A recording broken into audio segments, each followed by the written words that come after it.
आज मैं जिस प्लेनेट के बारे में बात करने जा रहा हूँ वो इस वर्ल्ड का, इस दुनिया का, इस यूनिवर्स का, इस जगत का सबसे स्ट्रॉन्गेस्ट प्लेनेट है।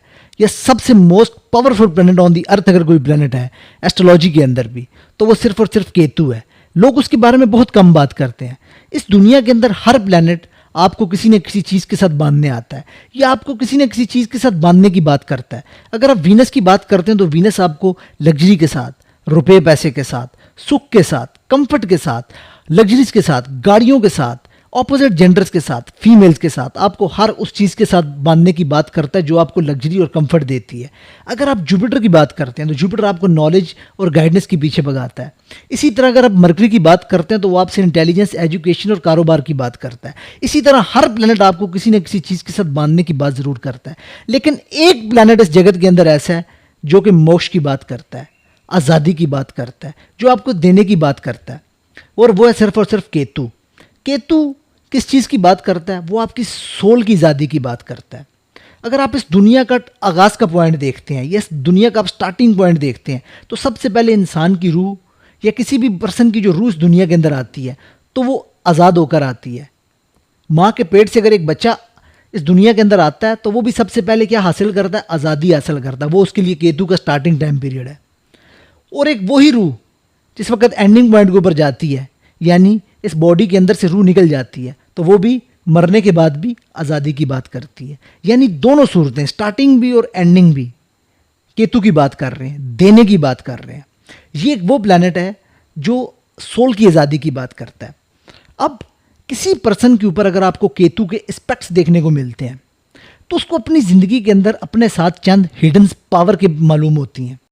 आप जिस भी पर्सन के चार्ट के अंदर आपको केतु काम करता हुआ नजर आ रहा है या जिस भी पर्सन के ऊपर आपको केतु के इम्पैक्ट पड़ते हुए नजर आ रहे हैं, तो उसके अंदर आपको एक चीज़ बड़ी यानी कि क्लियर देखने के अंदर मिलेगी कि उसके ऊपर इस दुनिया की चमकीलियों का, इस दुनिया की रंगरेलियों का, या इस दुनिया की जो चीज़ें हैं जो कि आउटर आपकी सोल के ऊपर इम्पैक्ट करती हैं। अगर कोई पर्सन जा रहा है, अगर कोई पर्सन जिसके ऊपर राहु का आपको खासकर इम्पैक्ट देखने के अंदर नजर आ रहा है, वो किसी पर्सन की दौलत से इम्पैक्ट हो सकता है। वो किसी पर्सन की बड़ी गाड़ी देखेगा, उसके ऊपर इम्पैक्ट पड़ जाएगा।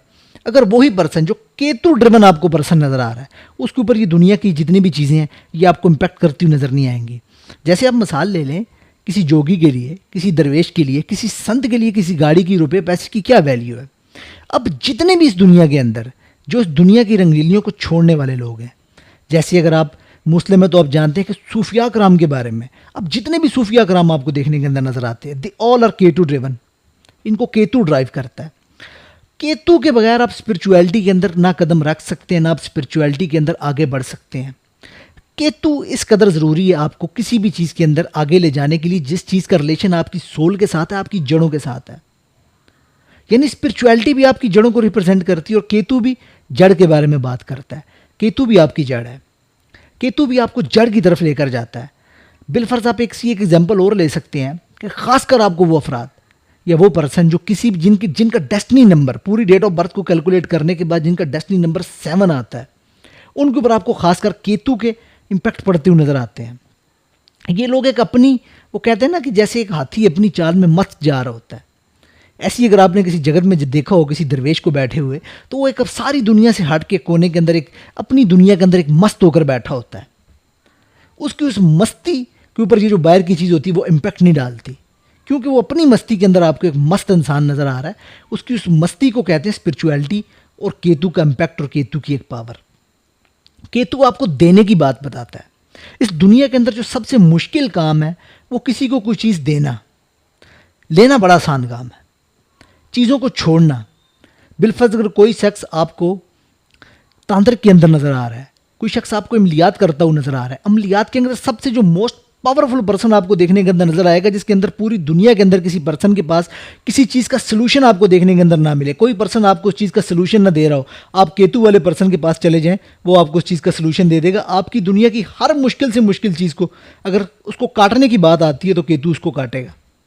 केतु इस दुनिया की सबसे बड़ी काट है। किसी पर्सन के ऊपर आपको कोई जादू टूना, कोई ऐसा अमलियात होता हुआ नजर आ रहा है कि जिसका कोई इलाज नहीं है, कोई पर्सन आपको कह रहे हैं या कोई ऐसा डॉक्टर जो केतु ड्रिवन है, दुनिया का कोई पर्सन आपको ट्रीट नहीं कर पा रहा, आप उसके पास चले जाएं, आप वो पहली इंपैक्ट में ही आपको ऐसी दवाई दे देगा कि आप ऑटोमेटिकली ठीक हो जाएंगे। ये केतु की पावर है। जुपिटर और केतु का आपको कनेक्शन देखने को मिलता है तो आप किसी एक शॉप के ऊपर चले जाएं, वो शॉप के ऊपर आप जाके बैठेंगे, आपके जाते साथ ही कस्टमर्स की एक लाइन लगना शुरू हो जाएगी। इसको कहते हैं ब्लेसिंग।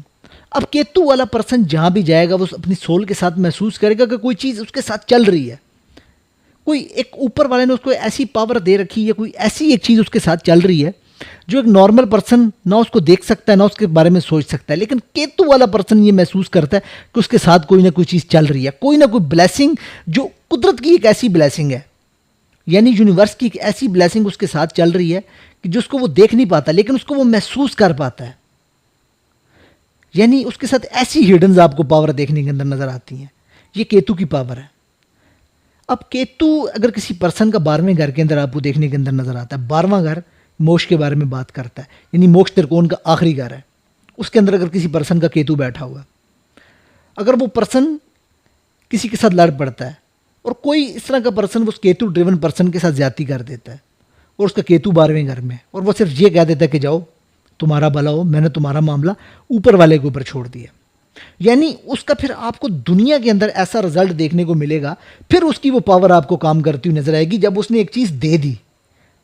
अब केतु वाला पर्सन कोई चीज़ को छोड़ देता है तो वो चीज़ फिर ऑटोमेटिकली वापस आती है, फिर उस पर्सन का आपको वो इस दुनिया के अंदर हाल देखने को मिलेगा कि जो वो तसव्वुर भी नहीं कर सकता, यानी कि उसका बदला फिर ऊपर वाला लेने के लिए खड़ा हो जाएगा उसके साथ। यानी केतु के अंदर इस कदर आपको पावर देखने को मिलती है। अब केतु वाला पर्सन अगर किसी पर्सन के बिलफर 10वें घर के अंदर कैरियर को 10वां घर रिप्रेजेंट करता है, उसके अंदर अगर आकर केतु बैठ जाता है तो उस पर्सन के लिए अपने कैरियर के अंदर सर्वाइव कर पाना बड़ा मुश्किल काम है। क्यों कि केतु बांधने की बात नहीं करता, केतु आज़ादी की बात करता है, और कैरियर यानी कि आपको पता है हमेशा बंद कर करना पड़ता है। अब इसी तरह केतु वाले अफराद जो होते हैं वो मोस्टली 2-3 चीज़ों के अंदर ही आपको देखने के अंदर नजर आएंगे। एक पर्सन दुनिया के अगर आप बेस्ट लॉयर उठा लें, यानी कि जो आपको रिलीफ लेकर दे सकता है कोर्ट से, तो वो आपको केतु वाला लॉयर मिलेगा। इस दुनिया का बेस्ट एस्ट्रोलॉजर जो कि आपको वाकई किसी चीज़ के मुतालिक इन्फॉर्मेशन दे सकता है और आपकी प्रॉब्लम को सॉल्व कर सकता है, आपको रियलिटी आपकी सोल के अकॉर्डिंग जो है गाइडेंस दे सकता है, तो वो सिर्फ और सिर्फ केतु वाला एस्ट्रोलॉजर है। सिर्फ केतु वाला एक एस्ट्रोलॉजर ऐसा एस्ट्रोलॉजर है कि जो आपकी सोल के अकॉर्डिंग आपको गाइडेंस देगा, आपको सोल्यूशन परफॉर्म करेगा और आपको ऐसा सोल्यूशन देगा जो आपकी जड़ों तक से बीमारी को काटेगा, आपकी प्रॉब्लम को ऐसा सॉल्व करेगा। या केतु वाला ड्रिवन पर्सन आपको डॉक्टर मिलेंगे, या ये पर्सन जो आपको सक्सेसफुल मिलेंगे एस्ट्रोलॉजी की फील्ड के अंदर, या ये आपको लॉयर बनते हुए नजर आएंगे। इसके अलावा कोई तीसरी चौथी ऐसी चीज़ नहीं इसके अंदर केतु 10वें घर के अंदर लेकर आया हुआ जो पर्सन है वो कामयाब हो सके। अब केतु जो रिप्रेजेंट करता है कालपुरुष के अंदर, वो 8वें घर को रिप्रेजेंट करता है। अगर आप कालपुरुष का जो बर्थ चार्ट बनाते हैं उसके अंदर पूरी दुनिया जो है कालपुरुष की जो चार्ट है उसके अंदर आती है। किसी न किसी तरह हम सब जो है वो कालपुरुष के चार्ट का हिस्सा है, और केतु उसके अंदर जो रिप्रेजेंट करता है वो स्कॉर्पियो को रिप्रेजेंट करता है और 8वें घर को रिप्रेजेंट करता है। अब स्कॉर्पियो जो है वो भी किसी न किसी तरह इंसान के साथ मिसहैप की बात करता है, इंसान की ज़िंदगी में आने वाले सडन इवेंट्स की बात करता है, और 8वां घर भी उस चीज़ के बारे में बात करता है जो सरफेस से नीचे है, हर वो चीज़ जो नज़र नहीं आती जिसको हम महसूस कर सकते हैं। ट्रांसफॉर्मेशन की बात करता है। अब केतु ड्रिवन पर्सन की ज़िंदगी के अंदर कोई ना कोई ट्रांसफॉर्मेशन होती है, चाहे कोई ना कोई पर्सन उसकी ट्रांसफॉर्मेशन कर दे, चाहे वो एस्ट्रोलॉजी की फील्ड को ज्वाइन करके उसके अंदर उसकी ज़िंदगी जो है वो ट्रांसफॉर्म हो जाए, चाहे एस्ट्रोलॉजी की फील्ड के अंदर आने से पहले मोस्टली आपको जो एस्ट्रोलॉजर है उनके ऊपर आपको केतु का इम्पैक्ट नज़र आता है। वो एस्ट्रोलॉजर जिनकी ज़िंदगी ट्रांसफॉर्म हो जाती है एस्ट्रोलॉजी से जुड़ने के बाद, 8वें घर से जुड़ने के बाद, उनके ऊपर भी आपको कहीं ना कहीं केतु का इम्पैक्ट नज़र आता है। फिर जब केतु उनके लिए काम करना शुरू कर देता है, केतु उस चीज़ की बात करता है जिसको हम देख नहीं सकते लेकिन हम महसूस कर सकते हैं। ट्रांसफॉर्मेशन की बात करता है केतु एक चेंज की बात करता है कि पहले इंसान कुछ था, स्पिरिचुअलिटी के अंदर आया, स्पिरिचुअलिटी ने उसको बदल के रख दिया, इंसान टोटली आपको चेंज मिला। स्पिरिचुअलिटी के अंदर की यानी जब बात आती है, जब रूह की बात आती है और रूह की ग़िज़ा की बात आती है, तो तब केतु की बात होती है। केतु इतनी बड़ी चेंज को दिखाता है, इसलिए केतु 8वें घर का लॉर्ड है, और 8वां घर इंसान की ज़िंदगी में कोई ना कोई एक डंट इंसान को ज़रूर देता है। इसलिए केतु से जुड़े हुए पर्सन जब तक वो स्पिरिचुअलिटी की तरफ नहीं आते, उनकी ज़िंदगी में कोई ना कोई इंसिडेंट, कोई ना कोई ऐसा हादसा या कोई ना कोई ऐसी चीज़ ज़रूर होती है कि जो उनको इस तरफ लेकर आती है। फिर उनको पता चलता है उनकी ज़िंदगी की एक न्यू जर्नी, एक न्यू सोल जो है वो स्टार्ट हो जाती है। तब उनकी ज़िंदगी के अंदर एक नया चेंज आता है, एक नई ट्रांसफॉर्मेशन आती है, और वो थ्रू केतु आती है और 8वां घर उनकी ज़िंदगी के अंदर शामिल हो जाता है किसी न किसी तरह से। अब वो जानते नहीं है कि उनकी ज़िंदगी में कब हुआ, कैसे हुआ, किस तरह से हुआ, लेकिन उसका इम्पैक्ट पड़ता है। केतु इस कदर अपने आप में एक स्ट्रॉन्ग प्लैनेट है कि जो कि इंसान की ज़िंदगी के अंदर उसकी रूह के ऊपर एक असर छोड़ता है। अब इसमें ये चीज़ भी ज़रूरी नहीं है कि एक शख्स बाय बर्थ किसी अमीर बाप के घर पैदा हुआ, वो तमाम लग्जरीज के अंदर जी रहा है, लेकिन फिर भी वो केतु ड्रिवन पर्सन है। उसको उस लग्जरी से, उस रुपये पैसे से, उन चीज़ों से उसको कोई लेना देना नहीं है। वो उनको यूज़ में नहीं ले पा रहा, या वो उनको यूज़ में लाना नहीं चाह रहा, या उसके ऊपर वो चीज़ें इम्पैक्ट नहीं कर रही, तब भी उसका केतु काम कर रहा है। लेकिन देखने वाला बंदा बोलेगा यार ये कैसा केतु ड्रिवन पर्सन है, ये तो अपने घर में बैठा है, अय्याशी कर रहा है, रुपये पैसे के अंदर खेल रहा है, हर चीज़ को एंजॉय कर रहा है, लेकिन फिर भी उसके ऊपर केतु के आपको इम्पैक्ट देखने को मिलेंगे। और केतु उसके लिए काम कर रहा है। क्यों? कि उसकी रूह उन चीज़ों को एंजॉय नहीं कर पा रही, उसके लिए वो कोई वैल्यू नहीं रखती, वो चीज़ें उसको खुद मिल गई हैं लेकिन वो लेना नहीं चाह रहा। अगर वो हैं तब भी उसके लिए मैटर नहीं करती, कल को नहीं होंगी तब भी उसके लिए उस चीज़ों का कोई मैटर नहीं है खास। अब किसी के पास मार्स केतु की पावर है। अब मार्स केतु वाला पर्सन दुनिया का सबसे बेस्ट जो है वो वास्तु कंसल्टेंट बनता है, ज़मीन का कंसल्टेंट बनता है, टेक्निकल कंसल्टेंट बनता है। अब मार्स जो है वो टेक्निकल चीज़ों की बात करता है, मार्स बॉडी की बात करता है, मार्स जो है वो ज़मीन की बात करता है, भूमि की बात करता है, यानी और केतु जो है वो कंसल्टेंसी की बात करता है। सो इन चीज़ों से जुड़ी जो कंसल्टेंसी देने का काम है वो मार्स केतु वाला दुनिया का सबसे बेहतरीन यानी कि काम करने वाला पर्सन है। जैसे फिजियोथेरेपिस्ट अगर कोई पर्सन बनना चाहता है आज के दौर के अंदर, तो दुनिया का जो सबसे बेस्ट फिजियोथेरेपिस्ट आपको मिलेंगे, उनके चार्ट के अंदर आपको ये मार्स केतु का कॉम्बिनेशन काम करता हुआ नजर आएगा। अब इस दुनिया का जो सबसे ताकतवर इंसान है वो केतु ड्रिवन पर्सन है। अगर आपने देखा हो कि बादशाह जो वक्त का बादशाह होता है, जो वक्त का वज़ीर आज़म होता है, वो कहाँ पर जाता है? वो दरवेश के यहाँ आके दरवेश के सामने झुकता है, क्योंकि वो जानता है कि जो ब्लेसिंग उस दरवेश के पास है, या उस ब्लेसिंग जो उस जोगी के पास है, या उस संत के पास जो ब्लेसिंग है वो उस वक्त के वज़ीर आज़म के पास नहीं है। उसके पास पावर और अख्तियार ज़रूर है, लेकिन वो ब्लेसिंग नहीं है जो ब्लेस आपको केतु वाला पर्सन कर सकता है। अगर आप एक केतु ब्लेसिंग पर्सन के पास चले जाएं, अगर वो reality based Ketu blessing person है, वो आपके सर के ऊपर हाथ रख कर कह देता है जाओ आपका भला हो, तो मान लीजिए कि ये जगत आपका भला करना शुरू कर देगा। आपका ये जगत ऑटोमेटिकली हर चीज़ के अंदर भला हो जाएगा। आपके साथ जितनी आप ज़िंदगी के अंदर मुश्किल तरीन प्रॉब्लम्स के अंदर फंसे हुए हैं, आपकी ज़िंदगी आपको लग रहा है कि तमाम मुश्किलात के अंदर फंस चुकी है, कोई आपको रास्ता नज़र नहीं आता, कोई केतु ब्लेसिंग पर्सन के पास चले जाओ, आपके सर के ऊपर हाथ रखे और दिल से बोल दे जाओ तुम्हारी ये तमाम चीज़ें ख़त्म हो रही हैं, तो यकीन मानिए दिनों में ऑटोमेटिकली आपकी हर चीज़ें ख़त्म हो जाएंगी। केतु हर चीज़ की काट है। इस दुनिया के अंदर रुपया पैसा देना आसान काम नहीं है। यानी केतु छोड़ने की बात करता है, देने की बात करता है। अगर आपके ऊपर भी किसी भी तरह से केतु का इम्पैक्ट है और आप इस दुनिया की चीज़ों के पीछे भाग रहे हैं तो बड़ा गलत काम है। जब तक आप इन जगत की चीज़ों के पीछे भाग रहे हैं आप कभी भी उन चीज़ों को हासिल नहीं कर पाएंगे।